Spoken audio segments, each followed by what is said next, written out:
Pecador, agora é tempo de pesar e de temor. Serve a Deus, despreza o mundo, já não sejas pecador. Serve a Deus, despreza o mundo, já não sejas pecador.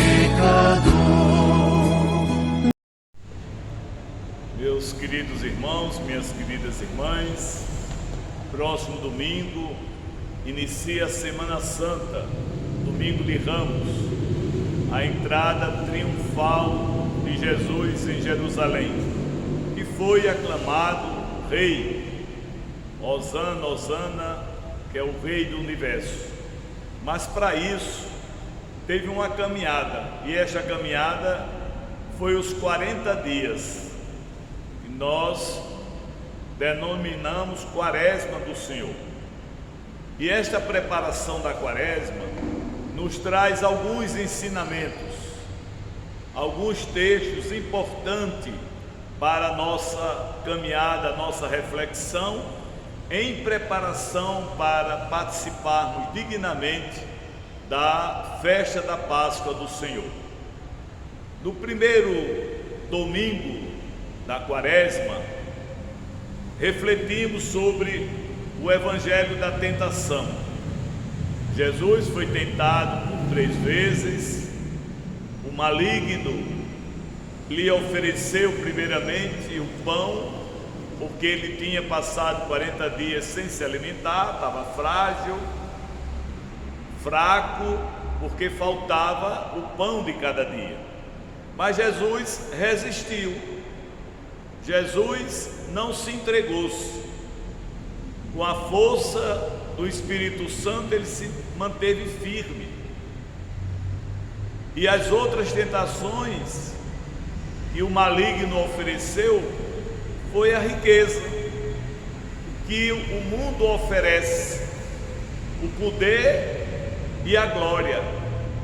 Mas Jesus resiste: só ao teu Deus tu servirás, e só a Ele adorarás. Satanás então vai embora, mas diz: eu voltarei, eu irei também ao teu encontro. Ele não ficou satisfeito pelas palavras de Jesus, pela atitude e pela força que Jesus teve perante o mal. O segundo domingo da Quaresma, a reflexão foi o texto do Evangelho da Transfiguração. Jesus toma consigo os 3 apóstolos, Pedro, Tiago e João, sobe ao Monte Horebe. O monte representa o local que está mais próximo de Deus, e lá acontece a transfiguração. Jesus transfigurou-se, o seu rosto ficou brilhante e suas roupas ficaram brancas. Eis que os apóstolos têm uma visão da presença de Moisés e Elias, que representa todos os profetas do Antigo Testamento, e sinaliza como será a morte e ressurreição de nosso Senhor Jesus Cristo.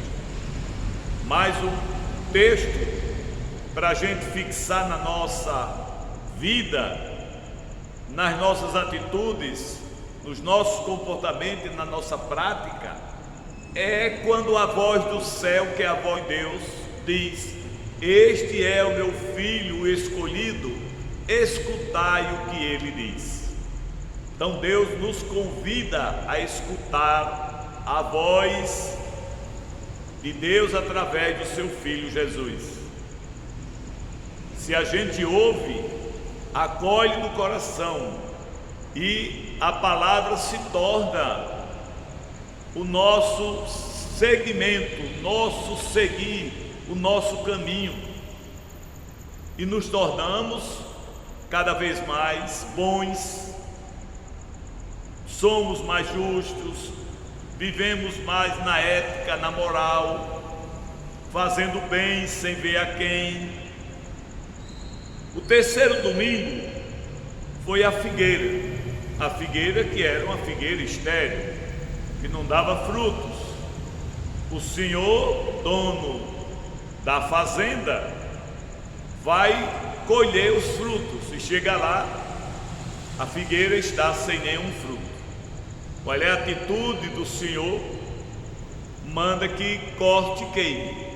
Estava ocupando um espaço para colocar uma árvore que dê bons frutos. Mas o empregado disse para o senhor: Senhor, deixa que eu faça um buraco ao redor da figueira, vou colocar adubo, vou cuidar.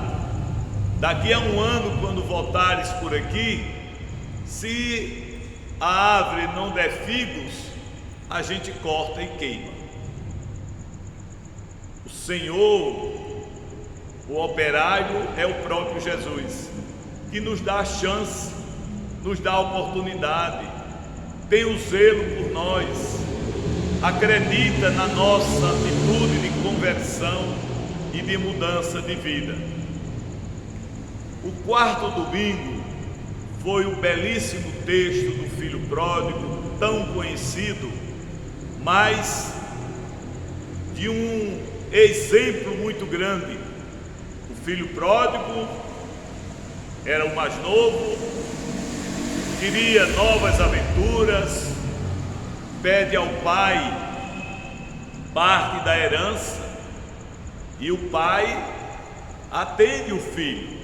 Imagine o sofrimento que o pai teve, como era que ia se acostumar com a ausência do filho mais novo, mas atende, mesmo o texto não diz se ele ficou alegre, se ficou triste, mas a gente pressupõe da preocupação dele, mas atende o pedido, lhe dá parte da herança e ele vai para a aventura, e nessa aventura ele gasta tudo, e de repente na região que ele estava passando uma crise muito grande, muita fome, muita miséria, e ele então vai procurar um emprego, e procura e acha, só que lhe ofereceram o quê? Tomar conta dos porcos. Imagine um filho que tinha tudo, todo o carinho da família, tinha o pão de cada dia, e de repente está no local de uma miserabilidade muito grande. Como era que ele iria se alimentar com a comida dos porcos?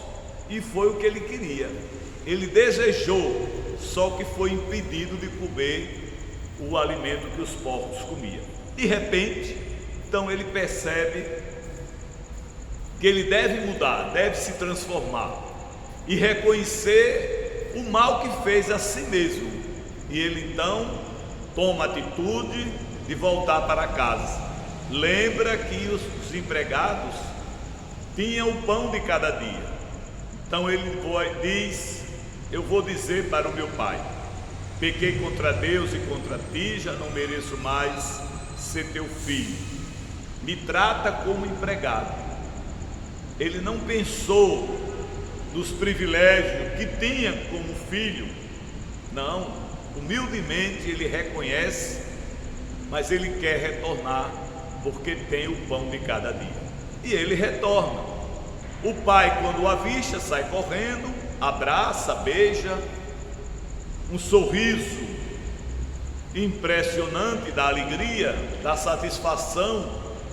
Então manda chamar o empregado e diz: olha, dar ao meu filho a melhor túnica, põe o anel em seu dedo, lhe dá uma sandália, sinais da dignidade. Ele é acolhedor, é aquele que é amável, que é cheio de docilidade, e manda matar o novilho mais gordo para fazer uma festa. Chama então todos para festejar porque o filho estava perdido e foi achado, estava morto e agora ele vive. Acontece que o seu irmão, que era o mais velho, não acha bom, e quando vê aquela festa, aquele som alto, com certeza as pessoas dançando e comendo e bebendo, ele se revolta. Eis que o empregado aparece e ele pergunta: o que é que está acontecendo lá em casa? Que festa é essa? Aí o empregado diz: teu pai mandou matar o novilho mais gordo e fez a festa porque o teu irmão voltou. Estava morto e agora está vivo. Ele não gostou. A atitude do pai e nem tampouco a atitude do seu irmão, porque ele diz logo, inclusive para o pai, que o pai também saiu correndo para acolher ele, né? Para se alegrar. Quando chega lá, então ele diz: este teu filho, ele não falou este meu irmão, este teu filho gastou tudo e tu fazes toda essa festa, e para mim nada me fizeste, nem um cabrito me ofereceste para festejar com meus amigos. Qual é a atitude do pai? Meu filho, tudo que é meu é teu. Era o herdeiro principal, porque parte da herança já tinha dado ao filho mais novo, mas ele não se satisfaz. É o egoísmo, a prepotência, a vaidade também, porque ele ocupava os espaços da família, tinha os privilégios e agora tudo isso ia ser dividido. O pai tem uma atitude belíssima, uma atitude que acolhe, que perdoa, que tem misericórdia. Esse pai é o próprio Senhor Jesus Cristo, que apesar das nossos defeitos, às vezes que não fomos fiéis a Deus, também não fomos fiéis aos nossos irmãos e irmãs, mas Jesus perdoa, porque Ele é amor, Ele é misericórdia, Ele é compaixão. O quinto domingo, refletimos sobre a pecadora, aquela que caiu em adultério e pela lei de Moisés mandava que apedrejasse ela e aquela multidão, todos com a pedra na mão.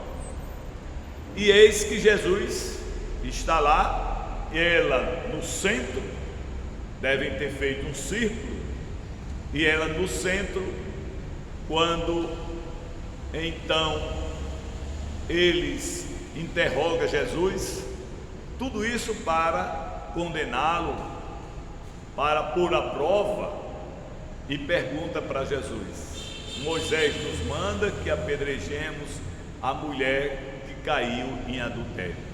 Jesus fica no silêncio, fica fazendo uma escrita ou um desenho na areia, e eis que levanta os olhos e diz: quem não tiver pecado, que atire a primeira pedra.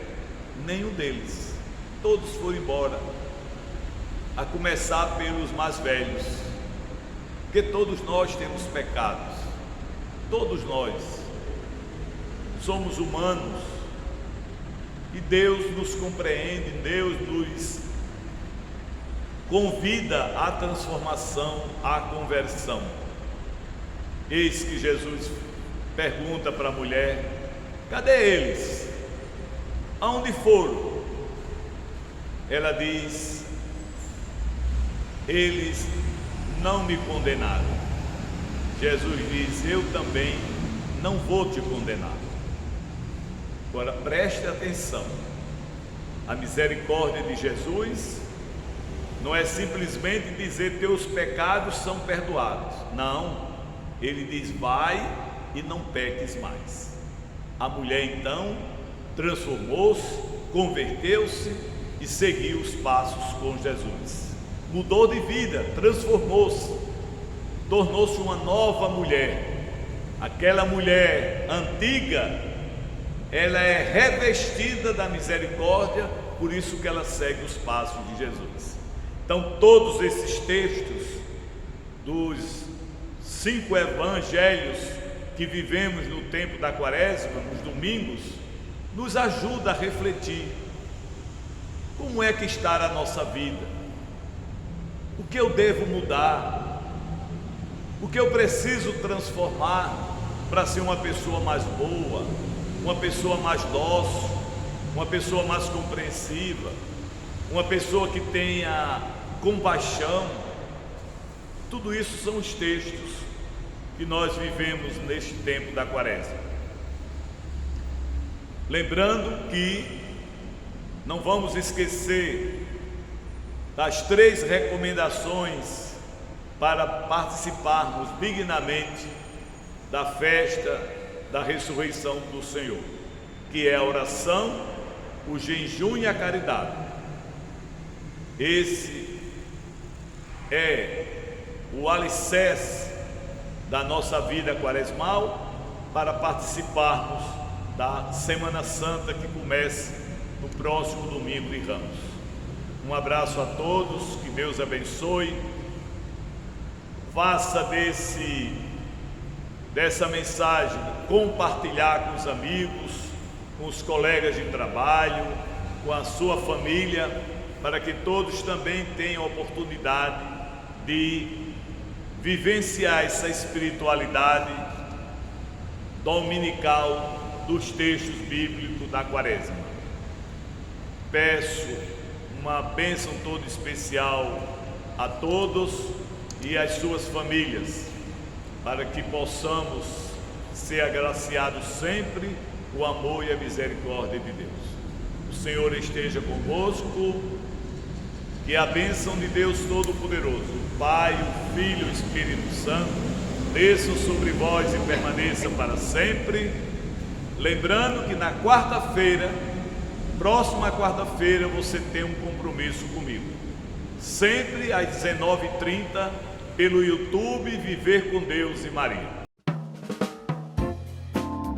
A expressão quaresma é originária do latim quadragesima dies, que quer dizer 40 dias. A quaresma é o tempo litúrgico que a Igreja marca para nos prepararmos para a grande festa da Páscoa. Esta preparação é feita por meio do jejum, penitência, caridade e oração. A quaresma começa na quarta-feira de cinzas, após o carnaval, e termina no domingo de Ramos. O tempo litúrgico quaresmal surgiu por volta do ano 350 d.C. A duração da quaresma está baseada no símbolo do número 40 na Bíblia. Dos 40 dias do dilúvio, dos 40 dias que Jesus passou no deserto antes de começar sua vida pública, dos 40 anos que durou o exílio dos judeus no Egito. E também em Lucas e Atos dos Apóstolos. O Papa Bento XVI assim definiu em audiência geral, em 2012, o significado litúrgico dos 40 dias da Quaresma. Trata-se de um número que exprime o tempo da expectativa, da purificação, do regresso ao Senhor e da consciência de que Deus é fiel às suas promessas. Na Quaresma, Cristo nos convida a mudar de vida, escutando a palavra de Deus, orando, compartilhando com o próximo e praticando boas obras, que se traduzem em jejum, oração e esmola. A cor litúrgica deste tempo é o roxo, que significa luto e penitência. No tempo litúrgico da Quaresma, não se canta ou recita os hinos do Glória e Aleluia. O tempo da Quaresma tem duração de 6 domingos. O 6º domingo é o domingo de Ramos, que precede a festa da Páscoa, onde se realiza a bênção dos ramos, seguida de procissão. Portanto, a Quaresma é um tempo de conversão, de nos aproximarmos mais de Cristo e de caminharmos em vista da ressurreição. Pecador, agora é tempo de pesar e de temor. Serve a Deus, despreza o mundo, já não sejas pecador. Serve a Deus, despreza o mundo,